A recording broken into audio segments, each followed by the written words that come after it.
شهر رمضان الذي أنزل فيه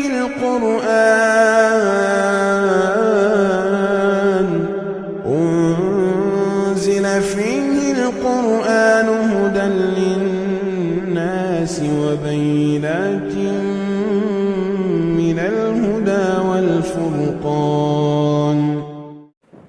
السلام علیکم ورحمۃ اللہ وبرکاتہ.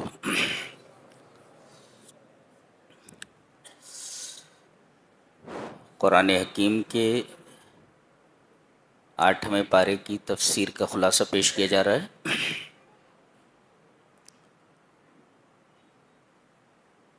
سورہ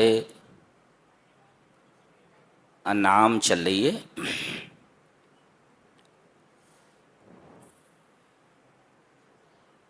پہلی آیت کے اندر ایک عجیب بات بتائی جا رہی ہے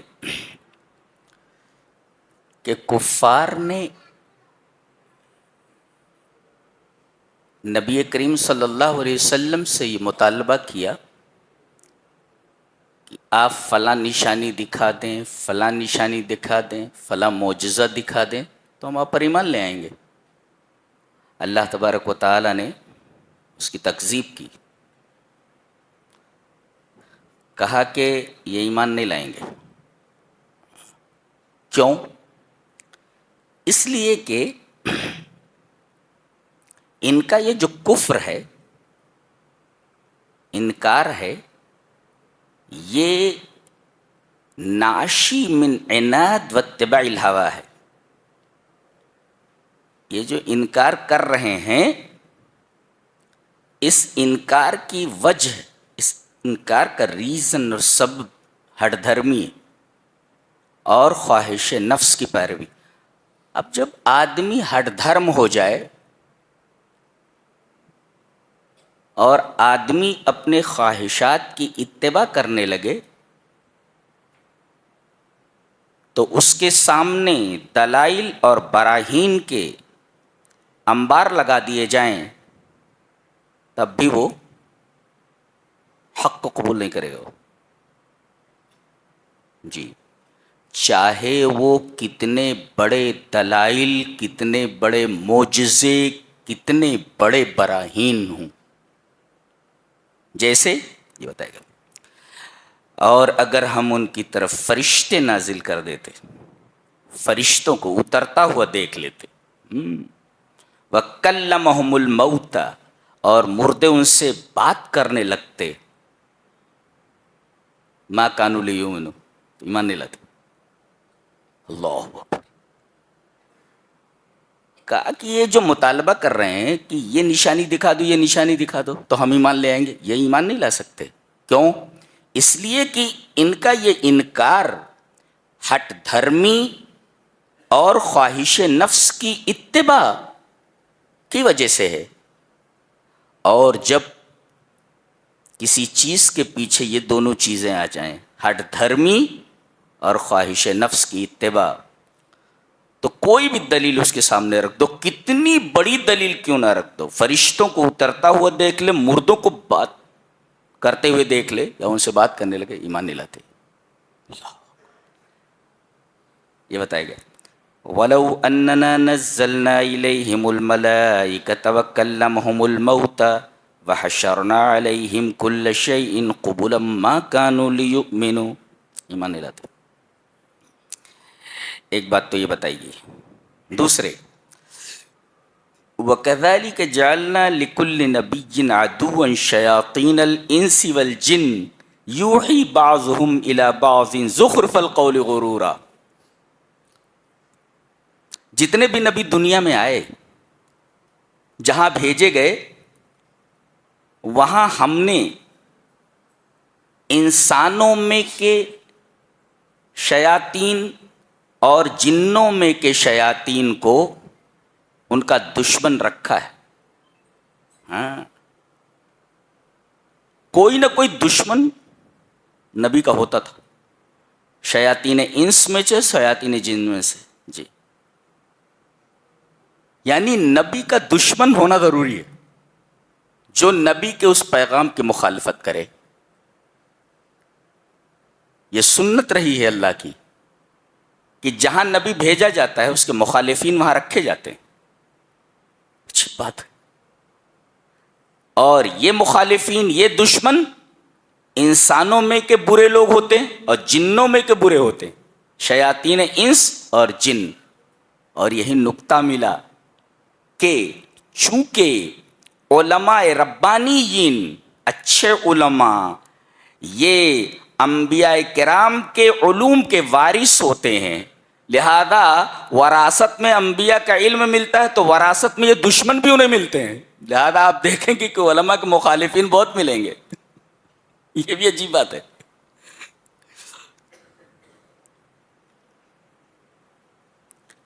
اور ابن جریر نے کہا کہ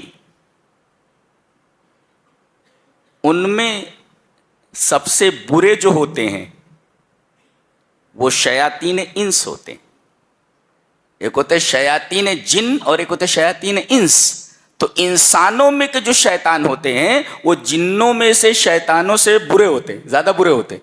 اس لیے کہ شیاطین جن دکھائی نہیں دیتے، تو دکھائی دیتا ہے. اس کو دوسرے کو بہکانے میں آسانی ہوتی ہے، اس لیے کہ وہ اسی کی جنس سے ہے، اسی کی قبیل سے ہے. تو یہ زیادہ نقصان دہ ہوتے ہیں. کون؟ شیاطین انس. اسی وجہ سے آپ دیکھیں گے کہ یہاں شیاطین جن سے پہلے شیاطین انس کا تذکرہ کیا گیا ہے. ایسا کہا گیا وَكَذَلِكَ جَعَلْنَا لِكُلِّ نَبِيٍّ عَدُوًّا شَيَاطِينَ الْإِنسِ وَالْجِنِّ. انسانوں میں کہ شیاطین کا تذکرہ پہلے کیا گیا اس لیے کہ یہ زیادہ نقصان دہ ہوتے ہیں، اور شیاطین جن کا تذکرہ بعد میں کیا گیا. کرتے کیا ہیں یہ؟ کرتے کیا ہیں؟ کرتے یہ ہیں، دیکھو، یوحی بعضهم الی بعض زخرف القول غرورا. دھوکہ دینے کے لیے یہ باتوں کو ملمہ کرتے ہیں. ملمہ کا مطلب یہ سمجھ لیں کہ گوبر کے اوپر سونے کا پانی چڑھاتے ہیں. اندر رہتا گوبر اور اوپر سے دکھتا ہے کہ یہ سونا ہے، تاکہ لوگ اس کی طرف مائل ہو جائیں. اندر گوبر کے سوا کچھ نہیں ہوتا. یہ بتا رہے زخرف القول غرورا.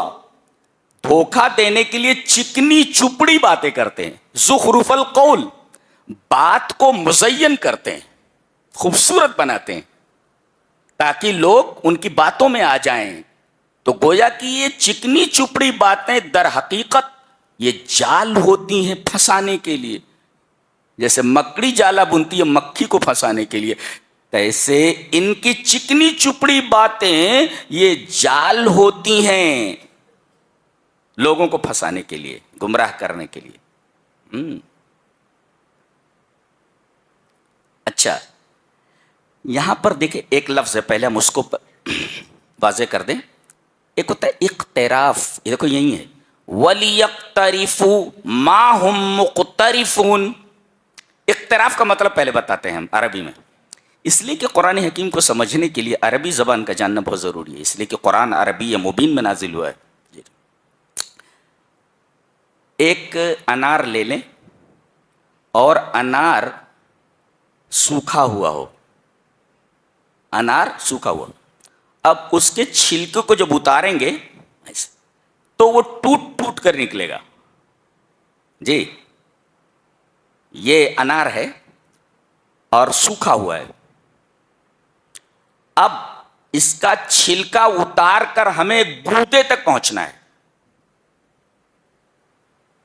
تو گودے تک پہنچنے کے لیے پہلے یہ چھلکا اتارنا ہے. فصل المقروف عن لبہ، دانوں تک پہنچنے کے لیے اور اس کے مغز کی طرف پہنچنے کے لیے پہلے چھلکا اتاریے. اور اگر یہ رمان اور یہ انار سوکھا ہوا ہے تو ایسے آپ اس کو کریں گے، چھلکا اتاریں گے تو ٹوٹ ٹوٹ کر کے نکلے گا وہ. اور دوسرے اس میں آپ کو محنت لگے گی، مشقت لگے گی، زور سے کھینچیں گے تب نکلے گا، ٹوٹ کر نکلے گا. اس کو کہتے ہیں اقتراف. جی، اور اگر کوئی تازی موسمبی ہو، جی تازی ہو، اور اس کا چھلکا آپ اتاریں تو آسانی سے چھلکا اتر جائے گا، اس کو کہتے ہیں تقشیر. آسانی سے چھلکا اتر جائے اگر پھل کا تو یہ ہے تقشیر. اور اگر مشکل اور مشقت سے چھلکا اترے گودے تک پہنچنے کے لیے تو یہ مشقت سے، تکلیف سے جو چھلکا اتر رہا ہے، دیٹ از کالڈ اقتراف.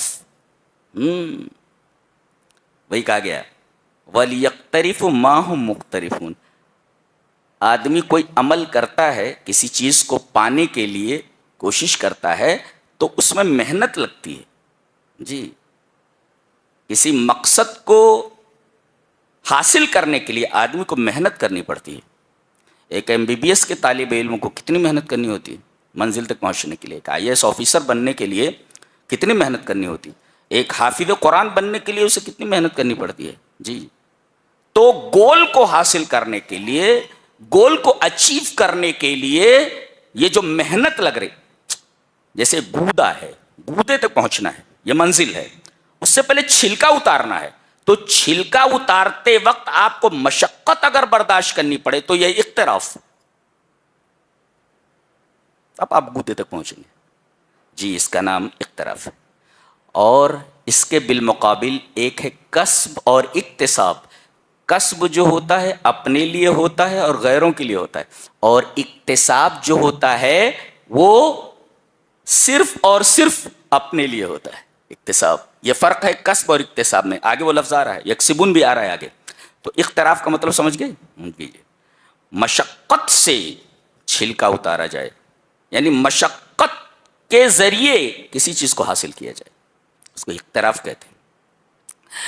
آگے اللہ نے فرمایا یہ چکنی چپڑی باتیں کرتے ہیں تو پہلے ان کی طرف دل جھکتے ہیں ایسے. جی دل ایسے جھکتے ہیں، ہاں یہ تو سونا ہے حالانکہ اندر گوبر ہے. تو اب دل جھکتے ہیں پہلے. جی وَلِتَصْغَى إِلَيْهِ أَفْئِدَةٌ، دل جھکتا، افیدہ مانے دل، دل پہلے جھکتے ہیں. اچھا، اور دل جب جھک گئے تو اب پہلے اس کو پسند کرتے ہیں. وَلِيَرْضَوْهُ، اور جب پسند آ گئی وہ چیز تو وَلِيَقْتَرِفُوا، تب اس کو کرنے لگتے ہیں. دیکھو اسٹیپ دیکھو، چکنی چپڑی باتیں پیش کی گئیں. اب دیکھنے میں اچھی چیز ہے، وہ لگ رہی ہے، خوبصورت لگ رہی ہے، اندر گوبر ہے لیکن اوپر سے خوبصورت لگ رہی ہے، تو اب پہلے اس کی طرف دل مائل ہوگا، کتنی اچھی چیز ہے. اور پھر اس کے بعد اس سے خوش ہو جائے گا، راضی ہو جائے گا، پسند آ جائے گی وہ چیز، اور پھر اس کے بعد اس چیز کو لے لے گا وہ. یہ ترتیب بتائے گی. جی وَلِتَصْغَى إِلَيْهِ أَفْئِدَةٌ. اچھا یہ کس کے لیے ہے؟ یہ کون لوگ مائل ہوتے ہیں؟ لا یؤمنون بالآخرہ، جو آخرت پر ایمان نہیں رکھتے، وہ چکنی چپڑی باتوں کی طرف جھک جاتے ہیں اور پھر اس سے خوش ہو جاتے ہیں، اس کو پسند کرنے لگتے ہیں، پھر وہ چیز کرنے لگتے ہیں. ایسے ہوتا ہے. تو شیطان برائیوں کو مزین کرتا ہے. جی برائیوں کو مزین کرتا ہے، برائی ہے لیکن اسے خوبصورت بنا کر پیش کرتا ہے، اور پھر آدمی کا دل اس برائی کی طرف جھکتا ہے اور پھر اس کو پسند کرنے لگتا ہے، پھر اس کا ارتکاب کرتا ہے. یہ اسٹیپ ہے یہ بہکانے کا. اللہ اکبر. یہ میں اس وجہ سے یہاں پر واضح کر دے رہا ہوں، اس لیے کہ آگے میں بتانے والا ہوں کہ ہمارے باپ کو اور ہماری ماں کو، آدم و حوا کو شیطان نے کس طریقے سے شیشے میں اتارا ہے. پہلے اختراف کا معنی یہاں سمجھ لیں اچھی طرح. جی اس کے بعد فرمایا گیا وَتَمَّتْ كَلِمَةُ رَبِّكَ صِدْقًا وَعَدْلًا لَا مُبَدِّلَ لِكَلِمَاتِهِ وَهُوَ السَّمِيعُ الْعَلِيمُ. فرمایا گیا قرآن حکیم کی دو صفتیں ہیں، ایک ہے صدق اور دوسرے عدل. کیا مطلب؟ کل ما اخبر اللہ بہ فہو حق. اللہ نے جتنی خبریں اس قرآن میں بیان کی ہیں، جتنے بھی واقعات بیان کیے ہیں، جتنی بھی باتیں بیان کی گئی ہیں، سب کی سب حق. اس کو کہتے ہیں سب کی سب سچی ہیں. بتایا گیا حق ہیں اور سچی ہیں. اچھا یہ تو ہوا صدق. کل ما اخبر اللہ بھی فہو حق. اللہ نے جن جن چیزوں کی خبر دی ہے اس کتاب میں، سب کی سب صدق ہیں، سچی ہیں. جی عدل وَكُلُّ مَا حَكَمَ بِهِ فَهُوَ عَدْلٌ، اور جتنے احکام اس میں ہیں سب کے سب اعتدال پر مبنی ہیں. اعتدال پر مبنی ہے اس کا مطلب یہ ہے کہ حکم ایسا نہیں ہے کہ آدمی اسے کر نہ سکے. ہاں ایسا نہیں ہے. جتنے بھی احکام دیے گئے آدمی اس پر عمل کر سکتا ہے. پہاڑ اٹھانے کے لیے تھوڑی کہا گیا ہے کہ پہاڑ اٹھا لو. ایسا کوئی حکم ہی نہیں ہے اس میں کہ آدمی اسے کر نہ سکے. تو جتنی خبریں ہیں سب سچی ہیں اور جتنے احکام دیے گئے ہیں سب معتدل ہیں. معتدل کا مطلب آدمی آسانی سے ان احکام کے اوپر عمل کر سکتا ہے. یہ قرآن حکیم کی 2 صفتیں بیان کی گئی. یہ بڑی عجیب بات ہے جی. اور آگے فرمایا گیا لا مبدل لکلماتہ، کوئی آدمی قرآن کے کسی لفظ کو اور اس کے معنی کو، اس کے مدلول کو بدل نہیں سکتا، اس لیے کہ اللہ تبارک و تعالیٰ نے اس کتاب کی حفاظت کی ذمہ لیا اس کا. کوئی اس کو بدل نہیں سکتا. لہذا یہ واحد کتاب ہے دنیا کی جس کے بارے میں کہا جا سکتا ہے کہ اس کا ایک ایک لفظ ویسے ہی ہے جیسے کہ جبریل جناب محمد رسول اللہ صلی اللہ علیہ وسلم پر لائے تھے. ذرہ برابر کم و بیشی نہیں ہوئی ہے اس کے اندر. ہر لفظ محفوظ ہے اور ہر لفظ کا مدلول محفوظ ہے. مدلول مینس میننگ، معنی. اس کے بعد کہا جا رہا ہے کہ کچھ لوگ کہتے ہیں کہ ہم تعداد میں زیادہ ہیں اس وجہ سے ہم حق پر ہیں. فرمایا گیا ایسا نہیں ہے. ان اکثر اہل الارض علی باطل، دنیا کی پوری اکثریت آپ دیکھیں گے، دنیا کی اکثریت آپ باطل کے اوپر دیکھیں گے. نیک لوگ کم ہیں، برے لوگ زیادہ ہیں جی. اور حق پر رہنے والے کم ہیں، باطل پر رہنے والے زیادہ ہیں. یہ اصول بتایا گیا. لہذا یہ دیکھ کر کے کہ یہ تعداد میں زیادہ ہے اس لیے حق پر ہیں، یہ قلت اور کثرت معیار حق نہیں ہے، بلکہ حق کا معیار دلائل ہے. دلائل کس کے پاس مضبوط ہیں، چاہے وہ ایک ہی آدمی ہو حق پر ہے، اور ایک طرف پورا ایک مجمع ہو، اس مجمع کے پاس اپنے موقف، اپنے اسٹینڈ کے اوپر کوئی دلیل موجود نہ ہو، وہ باطل کے اوپر ہے. اور ایک آدمی کھڑا ہوا ہے اور اپنے موقف کے اوپر دلیل رکھتا ہے، تو سمجھو یہ ایک آدمی پوری جماعت کے برابر ہے، اس سے اچھا ہے اس لیے کہ اس کے پاس دلیل ہے. وہ بتایا گیا وَإِن تُطِعْ أَكْثَرَ مَنْ فِي الْأَرْضِ يُضِلُّوكَ عَنْ سَبِيلِ اللَّهِ، اگر آپ زمین میں اکثریت کی اتباع کریں گے تو وہ آپ کو اللہ کے راستے سے ہٹا دیں گے. دیکھو بہت پیاری بات کہنے جا رہا ہوں، متوجہ ہو جائیے. چکنی چپڑی باتیں کہنے کا کیا مطلب ہے؟ مثال دی گئی اس کی. جیسے کافرین یہ کہتے ہیں کہ ہم ماریں تو حلال ہے اور اللہ مارے تو حرام ہے. یہ دیکھو کنفیوژن پیدا کر رہے ہیں. فیلیسی ہے ایک، فیلیسی مغالطہ ہے. یعنی جیسے جانور ہے، اگر جانور کو ذبح کیا جائے تو حلال، اور اگر ویسے ہی مر جائے طبعی موت تو اسلام میں ہے کہ یہ مردار ہے، یہ حرام ہے. اس پر ان کا سوال یہ ہے کہ ہم ماریں تو حلال اور اللہ مارے تو حرام. فیلیسی دیکھو کیسی ہے، نہیں سمجھے؟ ارے بھائی کسی جانور کو کھانے سے پہلے ذبح کیا جاتا ہے جی، تو وہ تو ہم مار رہے ہیں نا اس کو، تو کہہ رہے ہیں ہم ماریں تو حلال، اور اگر وہ مر جائے طبعی موت سے جسے اللہ مار دے حرام ہو گیا وہ، اس لیے کہ قرآن میں کہا گیا مردار حرام ہے. یہ دیکھو یہ فیلیسی ہے. فیلیسی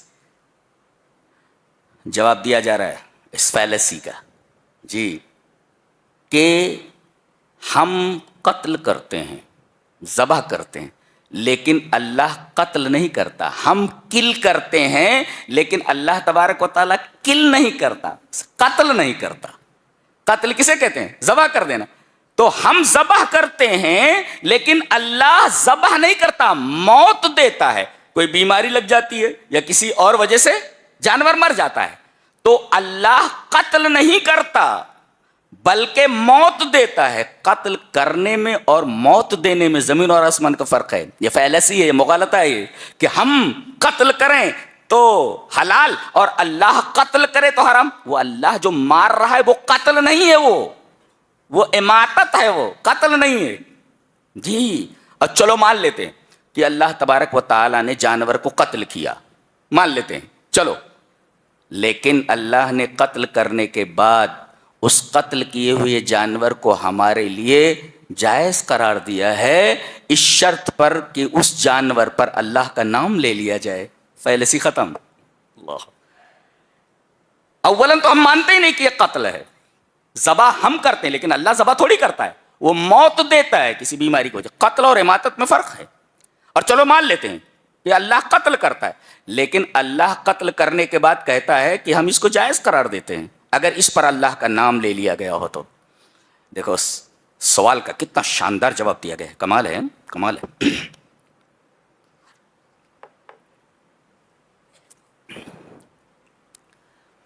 کوئی مسلمان اگر کسی جانور کو ذبح کرے اور جان بوجھ کر کے بسم اللہ اللہ اکبر نہ پڑھے، جان بوجھ کر، تو جانور حرام ہے، اسے نہیں کھایا جا سکتا. اس وجہ سے اللہ نے اس قتل کیے ہوئے جانور کو حلال کیا ہے کہ اس پر اس کا نام لیا گیا ہے. میرا نام لے لو، میں جائز قرار دیتا ہوں اس کو. کوئی جان بوجھ کر کے مومن ذبح کرتے ہوئے جانور کو اگر بسم اللہ اللہ اکبر نہ پڑھے تو کھانا جائز نہیں، حرام ہے. لیکن اگر مومن بھول جائے ذبح کرتے وقت بسم اللہ اللہ اکبر کہنا تو صحیح یہ ہے کہ یہ ذبیحہ جائز ہے، اس لیے کہ سہو اللہ کے نزدیک معاف ہے. جی. اور ذبیحہ سرے سے حرام ہو اسے نہیں کھایا جا سکتا. ایک صورت جیسے کتا ہے، ذبح کرنے کے بعد بھی حرام ہی رہتا ہے وہ، اس لیے کہ وہ ذبیحہ ہی حرام ہے، وہ جانور ہی حرام ہے، لہذا ذبح کرنے کے بعد بھی وہ حرام رہے گا. اچھا چلو، ایک جائز جانور ہے، اس کو ذبح کیا گیا لیکن بسم اللہ نہیں پڑھا گیا، حرام ہے. اچھا جانور حلال ہے، بکرا ہے، اسے ایسی جگہ پر لے گئے جس جگہ کی مشرکین تعظیم کرتے ہیں. تھان کوئی جگہ ہے مشرکین کے نزدیک، وہ مبارک جگہ، مقدس جگہ، وہاں لے جا کر کے اگر آپ ذبح کریں گے تب بھی حرام ہے. جی.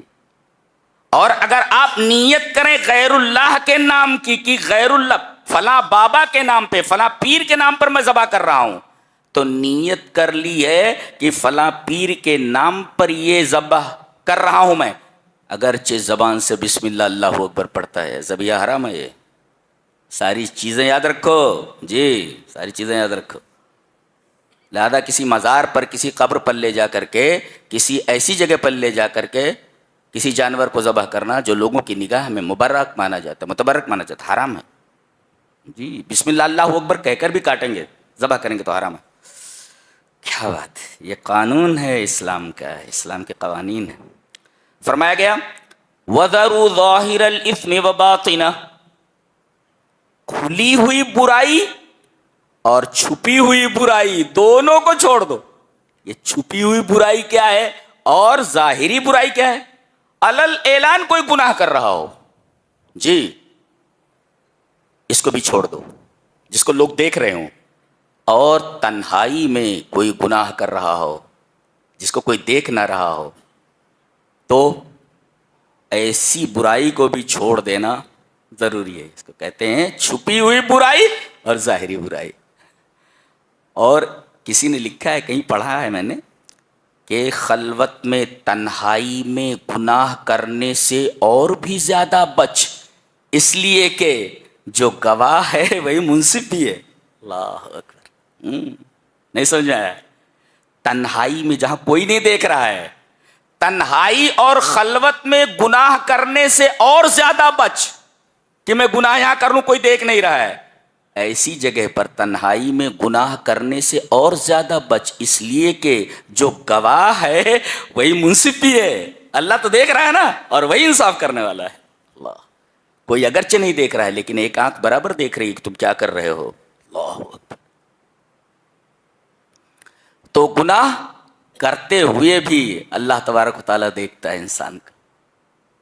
اور کوئی رات کی تنہائی میں رب تعالیٰ کے سامنے ہاتھ اٹھا کر رو رہا ہو تو اللہ اس کے دل کی دھڑکنوں کو دیکھتا ہے, اس کی آنکھوں کے بہتے ہوئے آنسوؤں کو دیکھتا ہے. جی ساری چیزوں پر اس کی نگاہ ہے. لہذا اپنا درد بیان کرنا ہو تو رب تعالیٰ کے سامنے اپنا درد بیان کرو. کوئی پرابلم ہے اس کے سامنے رکھو. بات کرنی ہو تو تنہائی میں بات کرو, رب تعالیٰ سے بات کرو, اس سے بات کرو. میرے رب مجھے یہ تکلیف ہے, میرے رب مجھے یہ پرابلم, مجھے یہ تکلیف ہے. خاص طور سے تہجد کے وقت تہجد کو لازم پکڑو, اس کے پابند بنو. جی جی اللہ اکبر. تو ظاہری برائی اور چھپی ہوئی برائی دونوں کو چھوڑو. آگے دیکھو وہی لفظ آ رہا ہے, ان الذین یکسبون الاسم, جو لوگ برائی کو کماتے ہیں. دیکھو وہاں اقتراف تھا, یہاں کسب ہے. مطلب بتا رہا ہوں, یہ دیکھو یہ کام ہے, کام. کوئی یہ کہے کہ بھئی یہ 1000 اینٹیں ہیں, صبح 10 بجے سے لے کر شام کے 4 بجے تک یہ 1000 اینٹیں یہاں سے اٹھا کر وہاں رکھنی ہے, یہ ہے کام. بدلے میں آپ کو 1000 روپیہ دیا جائے گا, برابر. تو یہ اینٹیں اٹھا کر دوسری جگہ رکھنا یہ ہے کام, اور جو اس کے بدلے میں آپ کو 1000 روپیہ ملا ہے وہ ہے اس عمل کا نتیجہ. اور جو یہ آپ نے اٹھایا ہے اینٹوں کو, یہ لے جا رہے, یہ لے جا رہے, یہ لے جا رہے, یہ کسب ہے. اب آپ دیکھو کہ آدمی کا ارادہ ہے اینٹوں کو اٹھانے کا, تو ارادہ شامل ہے, جان بوجھ کر کے کر رہا ہے, آمدن بھی ہے, تو ارادہ بھی ہے, آمدن بھی ہے. اور جب کام پورا ہو جائے گا تو یہ پیسہ جو 1000 ہے یہ خود اس کا ہے, کسی اور کا نہیں ہے. ایسے ہی آدمی جب کسی برائی کو کماتا ہے تو وہ برائی صرف اس کے لیے ہے, اور نیکی جو کرتا ہے نیکی اس کے لیے ہے. ہاں, برائی آپ کریں اور سزا کسی اور کو ملے, قطعاً نہیں, ایسا نہیں. اس کو کہتے ہیں کسب. جو کما رہا ہے پیسہ اسی کو مل رہا ہے. لہذا آپ اگر گناہ کما رہے ہیں تو گناہ آپ کے اوپر ہے. ہاں, اسی وجہ سے اس کو کسب کہا گیا ہے, اس لیے کہ گناہ میں ارادہ شامل ہوتا ہے آدمی کا, جان بوجھ کر کے ہوتا ہے, ساری چیزیں ہوتی ہیں اس میں. ہاں, اس کو کسب کہا گیا ہے. اس کے بعد توحید کی عظمت بیان کی جا رہی ہے. توحید کتنی عظیم چیز ہے. اومن کان میتا فاحییناہ, کیا وہ شخص جو مرا ہوا تھا ہم نے اس کو زندہ کر دیا. یہ کون مرا ہوا تھا جس کو زندہ کر دیا؟ اگر آدمی کافر تھا ایمان والا ہو گیا تو یہ مردہ تھا, زندہ ہو گیا. آدمی مشرک تھا اسے توحید کی دولت مل گئی, مشرک تھا تو مردہ تھا, توحید کی دولت مل گئی تو وہ زندہ ہو گیا. اس کا مطلب یہ ہو گیا کہ شرک کرنے والا مرا ہوا ہے, چلتی پھرتی لاش کے سوا کچھ نہیں ہے, اور زندہ رہنے والا جو ہے وہ صرف اور صرف توحید والا ہے. یہ کہا گیا یہاں پر, اومن کان میتا فاحییناہ. کیا بات ہے.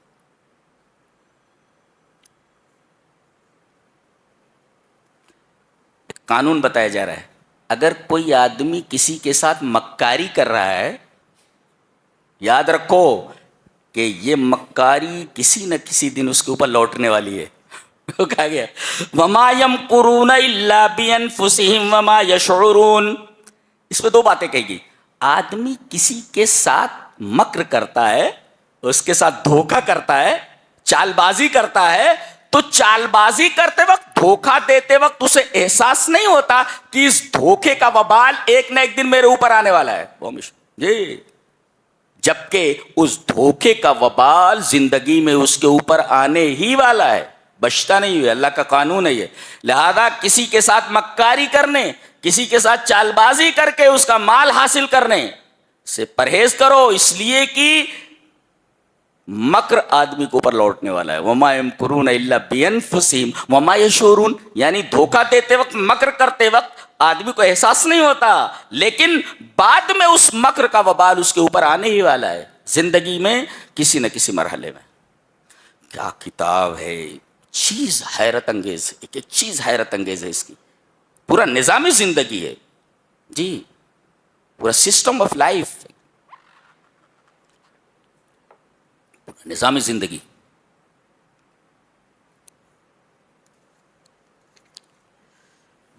اس کے بعد بتایا گیا ایک مسئلہ ہے،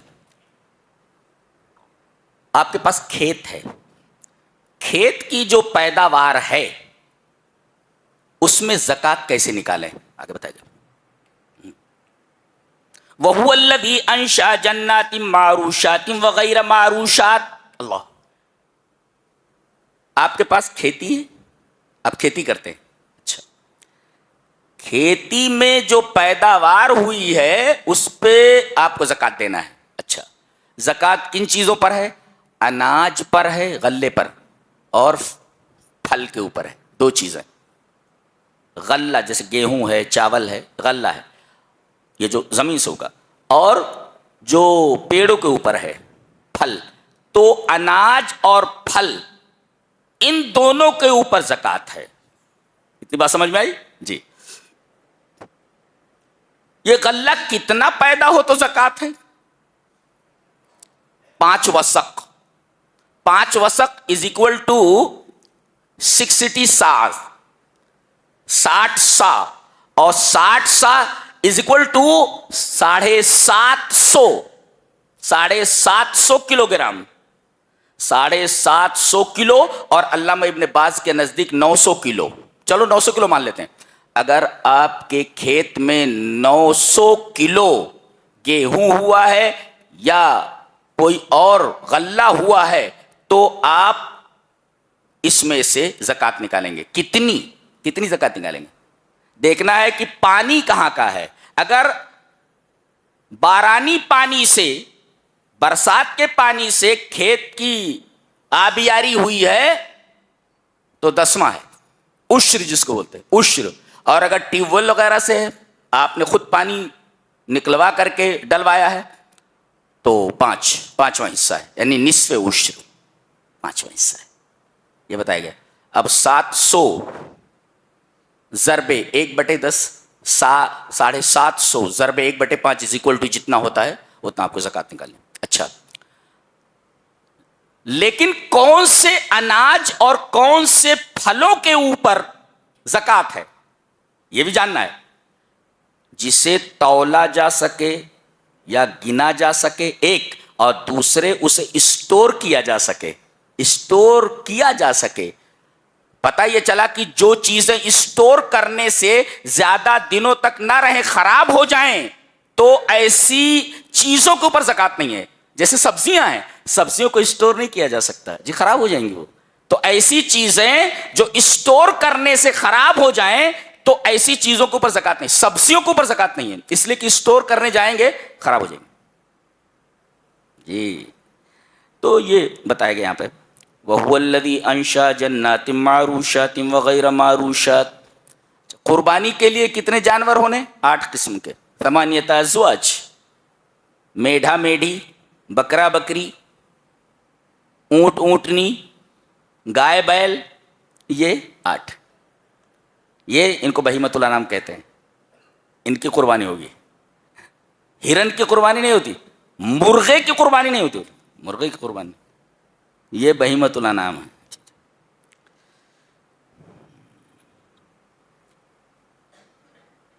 ایک نقطہ بتانے جا رہا ہوں، لے کر جاؤ آج، شاید کبھی سنا ہو، سنا نہیں ہوں گے۔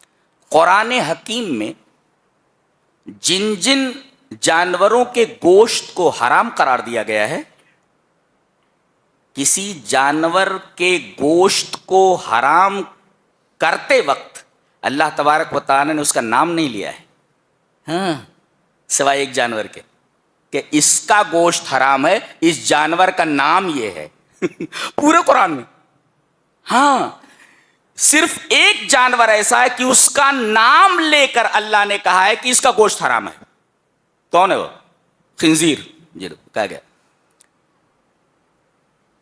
او لحم خنزیر، دیکھو یہ واحد جانور ہے کہ اس کا نام لے کر کے بتایا گیا کہ اس کا گوشت حرام ہے. بقیہ قرآن حکیم میں کہیں بھی کسی جانور کا نام لے کر کے یہ نہیں کہا گیا کہ اس کا گوشت حرام ہے. اس پوائنٹ کو ذہن میں رکھیں. اور یہ آیت اس وقت اتر رہی ہے، وہاں اتر رہی ہے جہاں یہ جانور پایا ہی نہیں جاتا. جی، زمانے جاہلیت میں عرب کے ایریے میں یہ جانور پایا ہی نہیں جاتا تھا. پایا بھی جاتا تو 0%.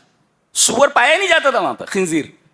اس کے بارے میں نام لے کر کے بتایا جا رہا ہے کہ اس کا گوشت حرام ہے، جبکہ یہ عربوں میں 0% پایا جاتا تھا، وہاں پیدا ہی نہیں ہوتے یہ. جی،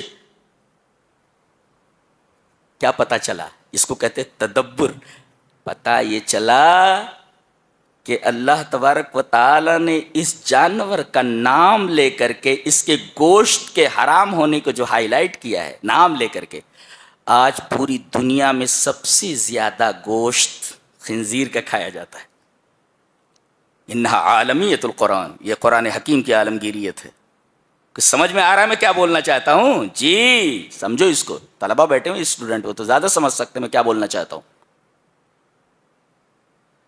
یہ آیت اس جگہ اتر رہی ہے جہاں پہ یہ جانور پایا ہی نہیں جا رہا، اور یہ واحد جانور جس کا نام لے کر کے کہا گیا کہ اس کا گوشت حرام ہے. کیوں؟ کہ سب سے زیادہ دنیا میں کھایا جانے والا جانور یہی ہے، یہ حرام جانور.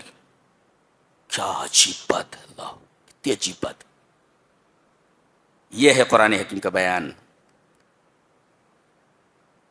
کہ ہے یہ ناپاک، لیکن دنیا میں کچھ گندے لوگ ایسے آئیں گے، تعداد زیادہ ہوگی جن کی، کہ اس جانور کا گوشت کھانے والے ہوں گے. سب سے زیادہ اسی جانور کو کھایا جاتا ہے، سور کا گوشت. کتنی عجیب بات. اس کے بعد اللہ تبارک و تعالیٰ نے 10 وصیتیں فرمائی ہیں یہاں پر. جی غور کرو. پہلی وصیت کیا ہے؟ کہ اللہ کے علاوہ کسی کی عبادت مت کرو، اس کے ساتھ کسی کو شریک نہ کرو. ایک اور مان بات کہا گیا، والدین کے ساتھ حسن سلوک کرو. اللہ اکبر. یعنی اللہ تبارک و تعالیٰ نے اپنی عبادت کا حکم دینے کے بعد ماں باپ کے ساتھ حسن سلوک کرنے کا حکم دیا ہے. اور اس کے بعد تمام احکام بیان کیے گئے. 9 احکام 2 آیتوں میں ہیں، اور یعنی 9 چیزیں 2 آیتوں میں ہیں. جی 2 آیتوں میں 9 چیزیں بیان کی، لیکن ایک چیز ایسی ہے 10ویں چیز جسے باقاعدہ ایک آیت میں بیان کیا گیا. 9 چیزیں 9 وصیتیں ہیں، وہ 2 آیتوں میں ہیں، لیکن ایک چیز کے لیے پوری ایک آیت کو لایا گیا، ذکر کیا گیا. کون سی چیز ہے؟ بڑی اہم چیز ہے. کیا؟ وَأَنَّ هَذَا صِرَاطِي مُسْتَقِيمًا فَاتَّبِعُوهُ وَلَا تَتَّبِعُوا السُّبُلَ فَتَفَرَّقَ بِكُمْ عَنْ سَبِيلِهِ ذَلِكُمْ وَصَّاكُمْ بِهِ لَعَلَّكُمْ تَتَّقُونَ. یہ وصیت ہے آخری، یہ 10ویں وصیت ہے. 9 وصیتوں کو 2 آیتوں میں، اور ایک وصیت کو ایک آیت میں. کون سی وصیت ہے؟ کہ یہ ہمارا سیدھا راستہ ہے، یہ میرا سیدھا راستہ ہے، صراط مستقیم، جس کی ہم دعا کرتے ہیں اہدنا الصراط المستقیم. دیکھو الگ سے ایک آیت میں اس کو بیان کیا جا رہا ہے. یہ اس راستے کو ہمیشہ اپنے ذہن میں رکھو، اس راستے سے کبھی ہٹنا نہیں. پتہ یہ چلا کہ صراط مستقیم پر چلنا اور صراط مستقیم کی معرفت ہمارے لیے کس قدر ضروری ہے. اللہ.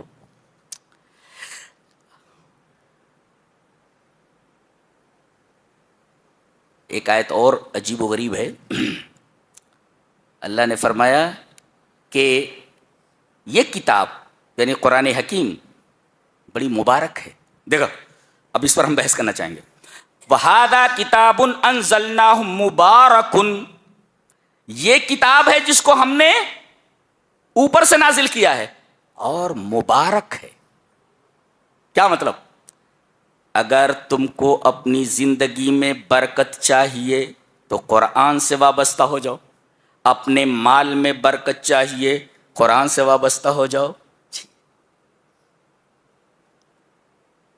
اگر تم کو برکتیں چاہیے تو قرآن حکیم سے جڑو. قال بعض علماء اہل تفسیر، بعض اہل تفسیر نے یہ بیان کیا ہے کہ اشتغلنا بالقرآن فغمرتنا البرکات والخیرات فی الدنیا، کہتے ہیں کہ ہم قرآن سے جڑ گئے، قرآن سے وابستہ ہو گئے تو دنیا کی تمام برکتیں اور تمام بھلائیاں ہمیں مل گئی، اور تمام بھلائیوں اور تمام برکتوں نے ہمیں گھیر لیا۔ اللہ، یعنی اگر آپ کو برکتیں چاہیے اور نیک چیزیں چاہیے، اچھی چیزیں چاہیے، تو قرآن حکیم سے وابستگی ضروری ہے۔ یہ اتنی مبارک کتاب ہے۔ علامہ ابن قیم فرماتے ہیں کہ قرآن کو چھوڑنے کی کئی قسمیں ہیں، اور ایک قسم ہے حجر القرآن کا ایک طریقہ، اور حجر القرآن کی ایک شکل یہ ہے کہ حجر و تدبر ہی و تفہم ہی، قرآن حکیم پر غور و فکر اور اس پر تدبر چھوڑ دیا جائے، گویا کہ اس نے قرآن کو چھوڑ دیا۔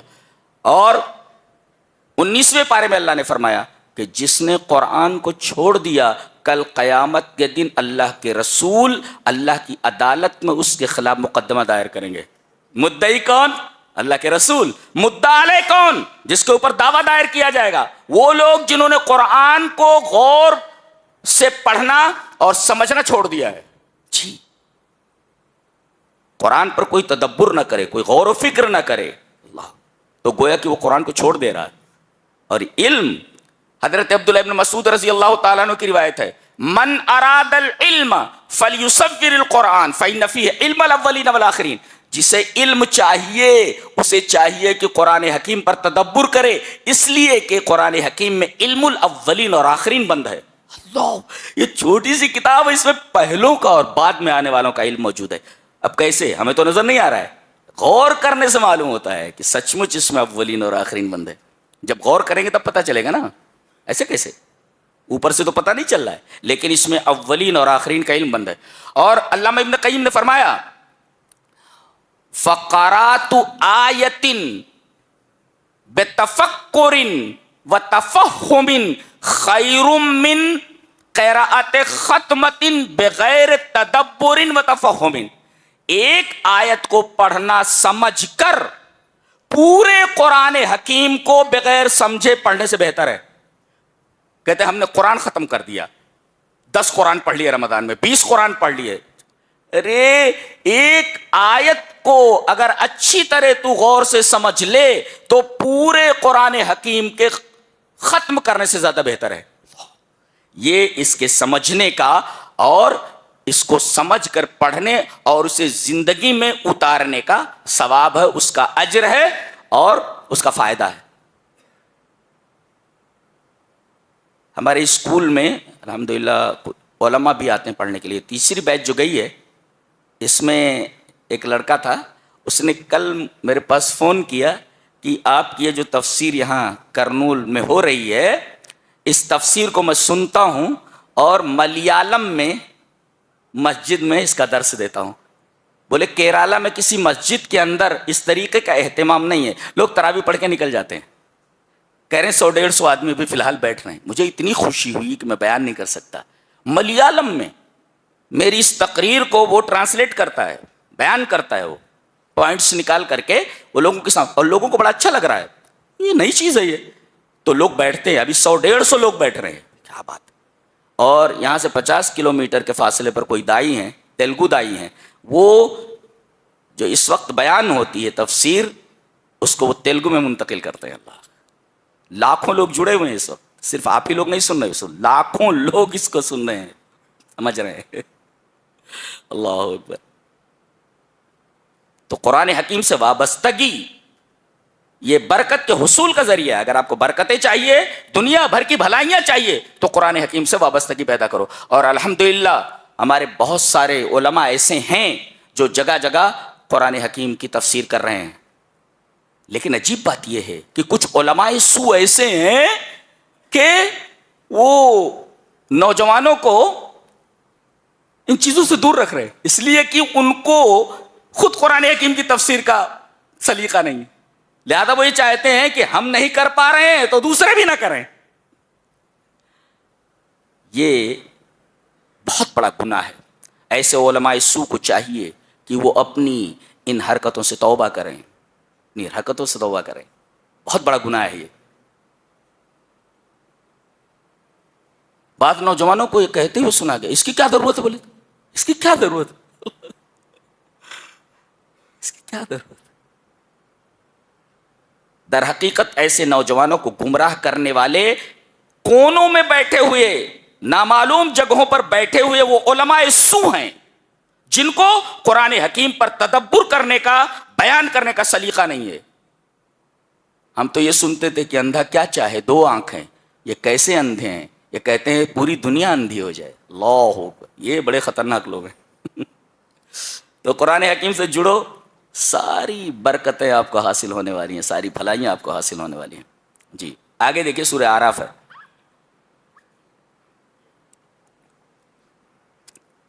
سورہ اعراف بہت عجیب نقطہ بیان کرنے جا رہا ہوں. اس سورہ کریمہ میں 10 مرتبہ کبر آیا ہے، تکبر، اور 5 مرتبہ آیا ہے غفلت. غفلت کا مطلب سمجھتے ہیں نا؟ غفلت، غافل ہو جانا کسی چیز سے. 10 مرتبہ آیا ہے کبر، اور 5 مرتبہ اس کا ہاف آیا ہے غفلت. کبر کا صدور شیطان سے ہوا اور غفلت کا صدور آدم سے. فالکبر سبب فی معصیت ابلیس، ابلیس کے گناہ کا سبب تکبر. والغفلت سبب فی معصیت آدم، اور آدم علیہ السلام کی نافرمانی میں ان کے گناہ کرنے کا سبب غفلت ہے. غافل ہو گئے ہو. یہ دیکھو کتنی حیرت انگیز بات ہے، کتنا میتھمیٹیکل ہے. آپ دیکھیں میتھمیٹیکل ہے پورا. 10 مرتبہ تکبر اور 5 مرتبہ غفلت. اور کبر یہ ابلیس کی نافرمانی کا سبب، اور غفلت یہ حضرت آدم علیہ السلام کی نافرمانی کا سبب ہے. وہ غافل ہوئے تو اللہ کی نافرمانی کر بیٹھے، یہ تکبر میں آ کر اللہ تبارک تعالیٰ کی نافرمانی کر بیٹھا. کس قدر میتھمیٹیکل ہے، عجیب انداز. کہا گیا کہ کل قیامت کے دن تولا جائے گا، وزن ہوگا. والوزن یومئذ الحق، اس دن یعنی قیامت کے دن وزن کرنا، ویٹ، یہ حق ہے. ٹو ویئی، وزن کرنا. تو ٹو ویئی، وزن کرنا یہ حق ہے. کیا تولا جائے گا؟ اب سوال ہوا نا، تولا جانا حق ہے. کیا تولا جائے گا؟ صحائف اعمال، اعمال کے صحیفے. حدیث میں موجود ہے، حدیث ترمذی میں، کہ تمام اعمال کے صحیفوں کو ایک پلڑے میں رکھ دیا جائے گا. جی، اور لا الہ الا اللہ کا جو کارڈ رہے گا وہ ایک پلڑے میں رکھ دیا جائے گا. اب دیکھیں آپ، اعمال کے جتنے صحیفے ہیں جن میں اعمال لکھے ہوئے ہیں کتنے ہوں گے، وہ سب اٹھا کر ایک پلڑے میں رکھ دیا جائے. پتہ یہ چلا کہ اعمال جن دفتروں میں لکھے ہوئے ہیں، صحیفوں میں لکھے ہوئے ہیں، ان کو تولا جائے گا. اللہ اکبر. ایک تو یہ، اور ایک حدیث سے معلوم ہوتا ہے کہ عمل تولا جائے گا.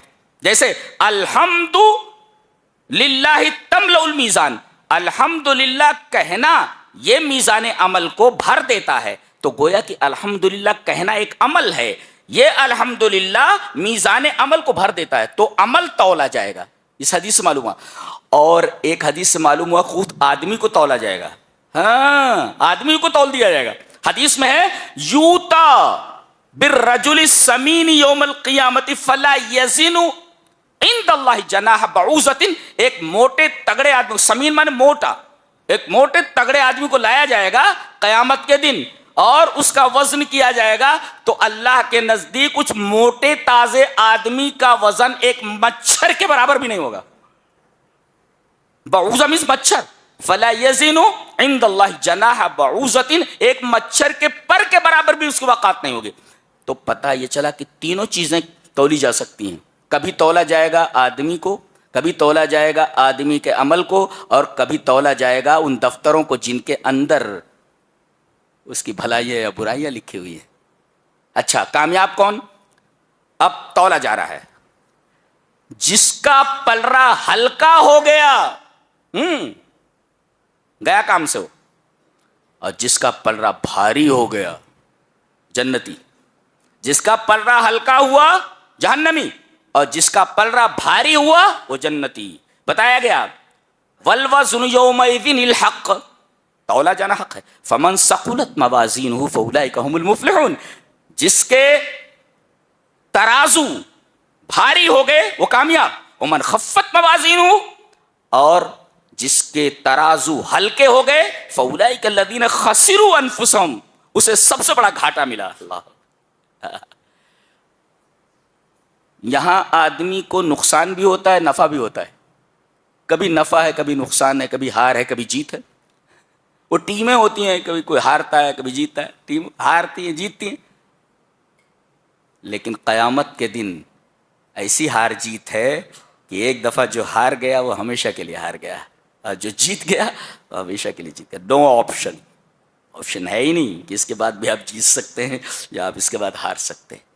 لہٰذا اس سے پہلے کہ ہار جیت کا وہ دن آئے اپنے آپ کو اس لائق بنا لو کہ آپ ہی جیتیں. کہیں آپ ہار گئے تو پھر وہاں آپشن نہیں ہے کہ آپ کو موقع دیا جائے کہ آپ تیاری کر لیں جیتنے کے لیے.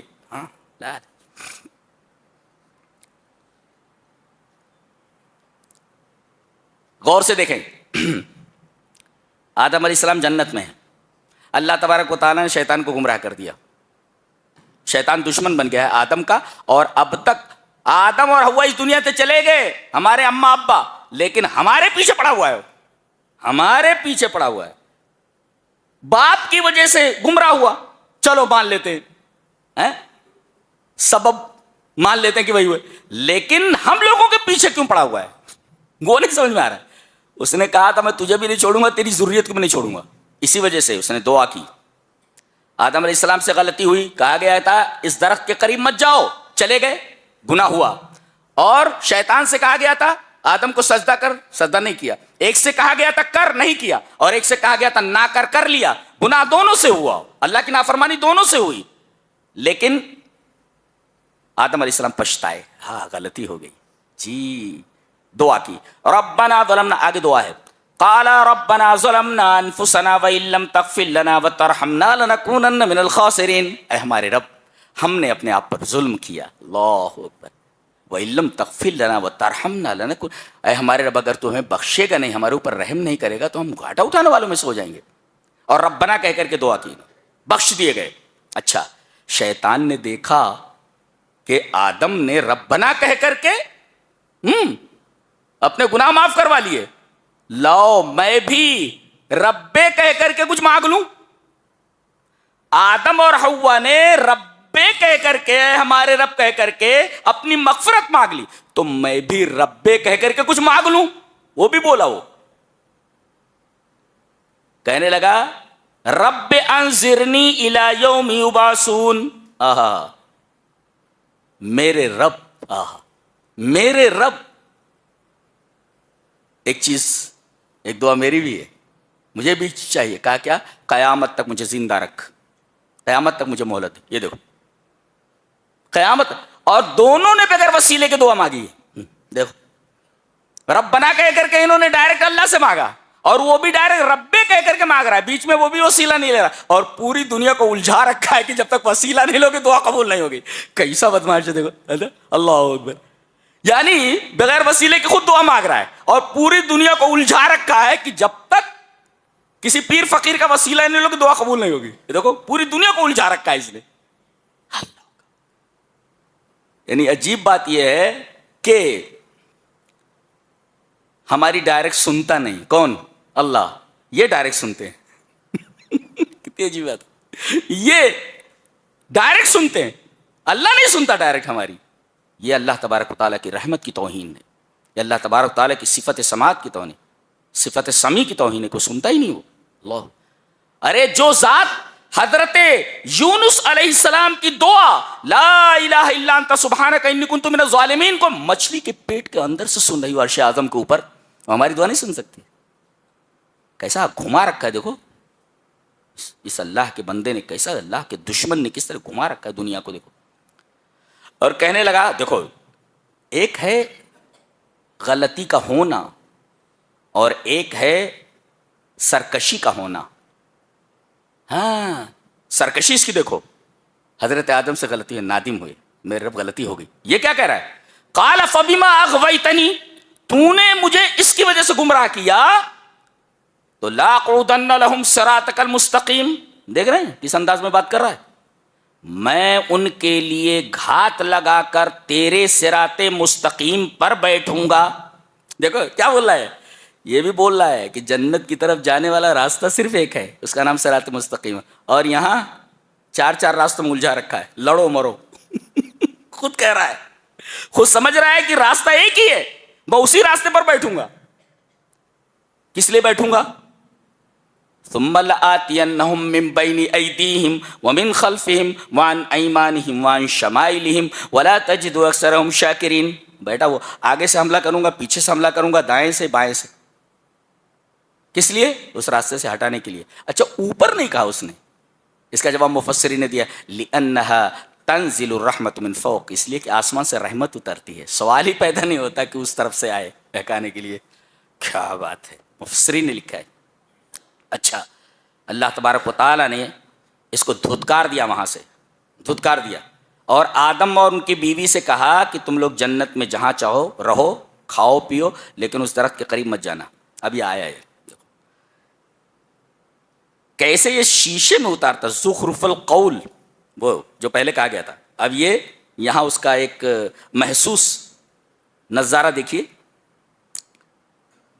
او ہو خوب کھا رہے بولے جنت میں. ہاں بولے ہاں ہے. وہ کیا ہے؟ بولے ارے بولے اس طرف نگاہ مت لے جاؤ میں ہماری, اللہ نے منع کیا ہے درخت کا پھل کھانے سے.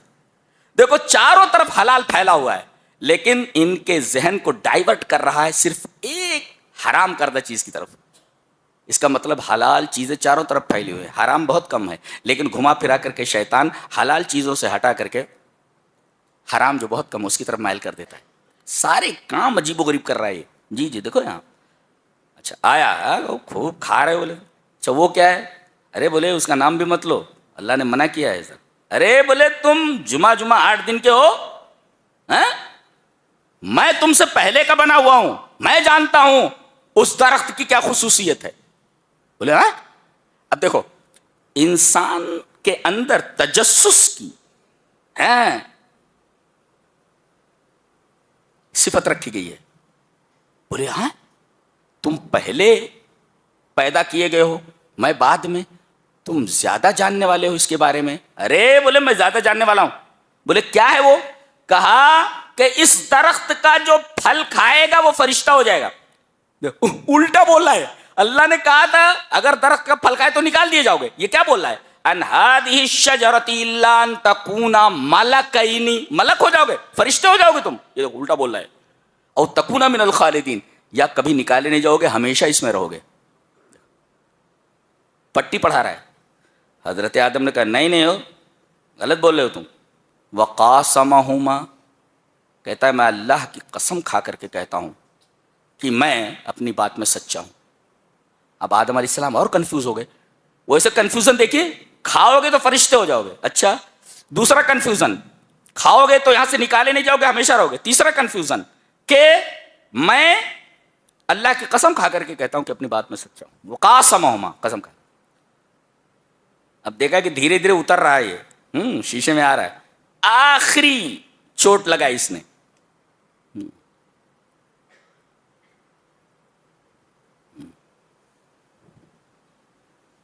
کیا کہا؟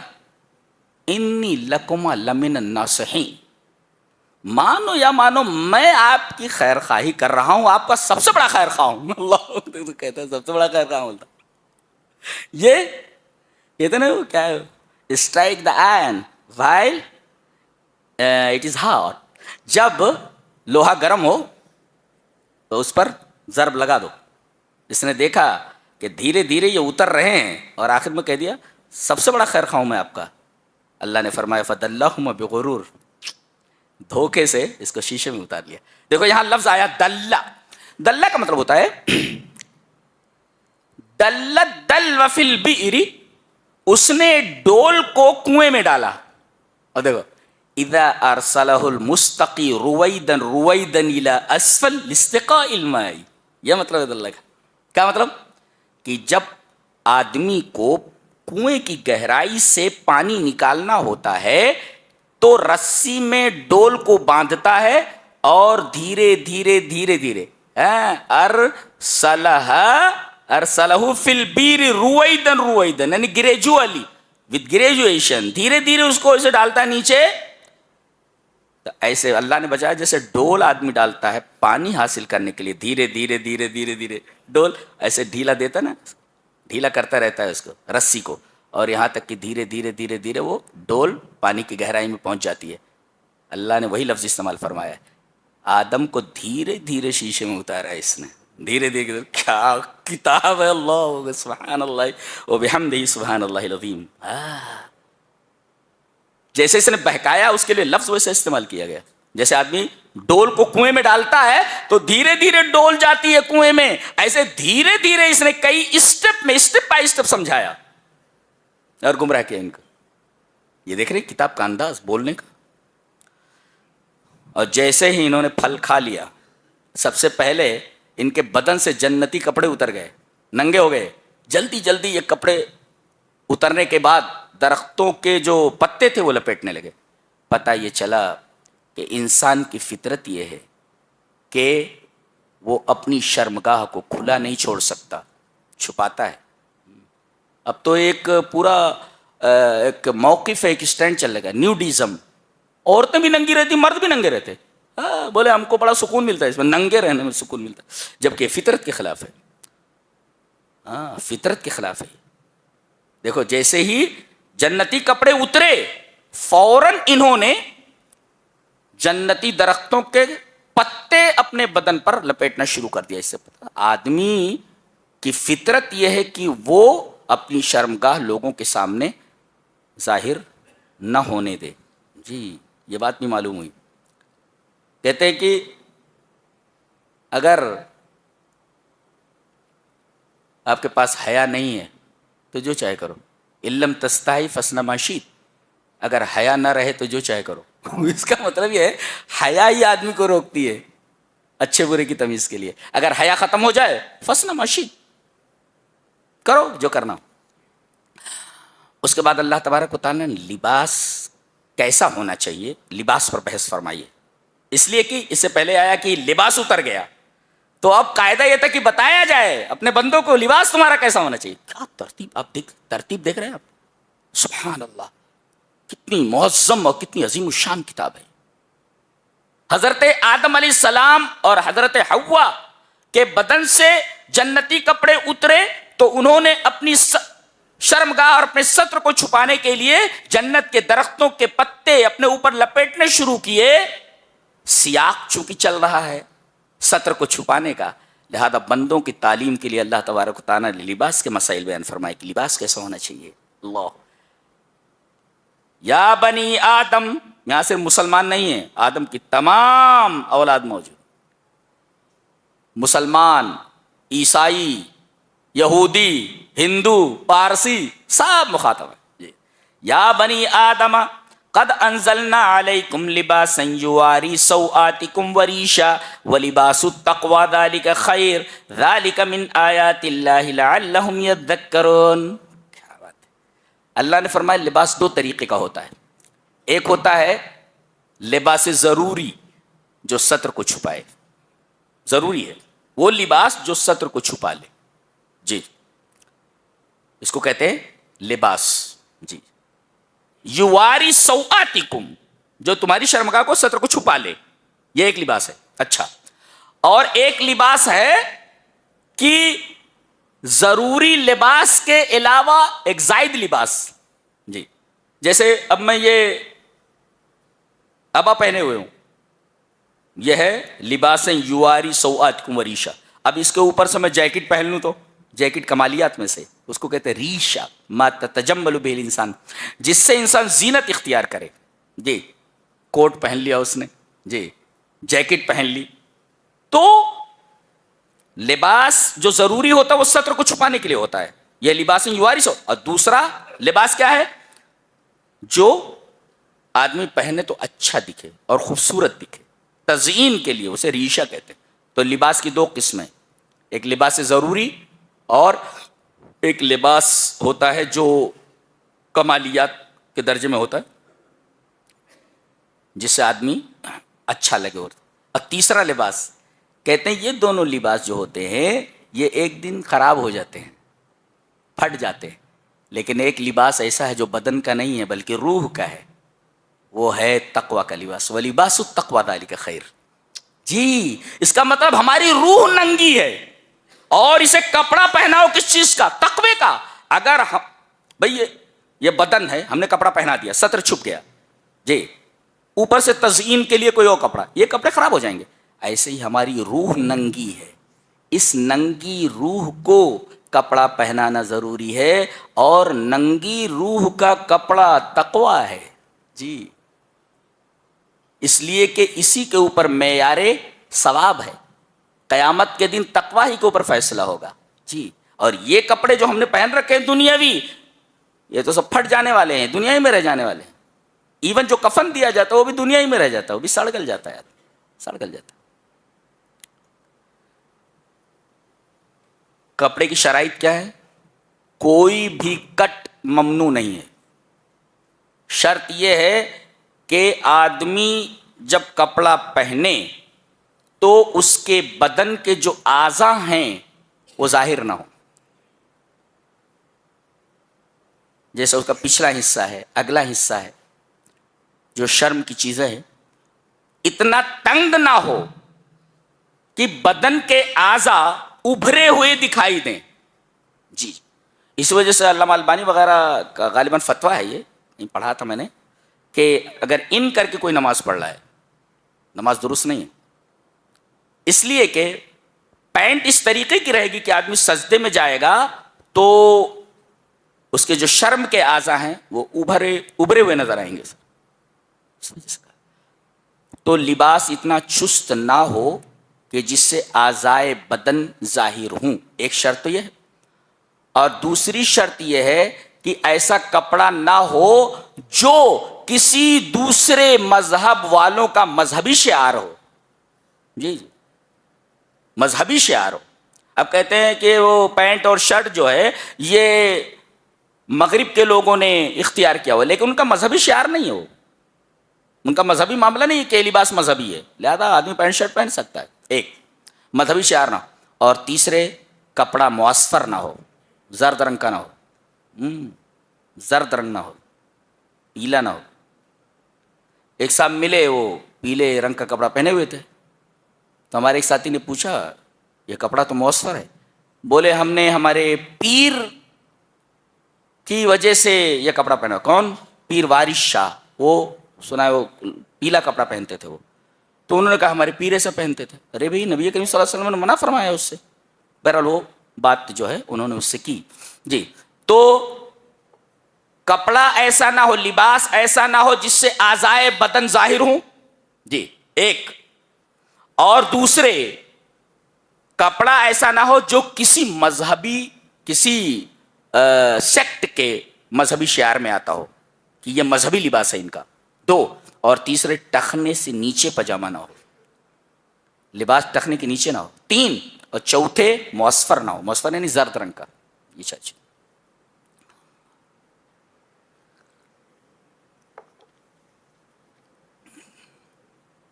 یہ سورہ کریمہ سورہ اعراف یہ 9ویں پارے میں بھی جا رہی ہے، لہذا کل ہم تسلسل کے ساتھ اس پر گفتگو کرتے ہوئے پھر آگے بڑھیں گے. یہ رہا 8ویں پارے کا خلاصہ. اللہ ہمیں نیک مر اور اچھی سمجھ کی توفیق عطا فرمائے. وآخر دعوانا الحمدللہ رب العالمین. Don't forget to like, share and subscribe. منہج السلف میڈیا آپ کا ایک شیئر کسی اور کے لیے ہدایت کا ذریعہ بن سکتا ہے انشاءاللہ.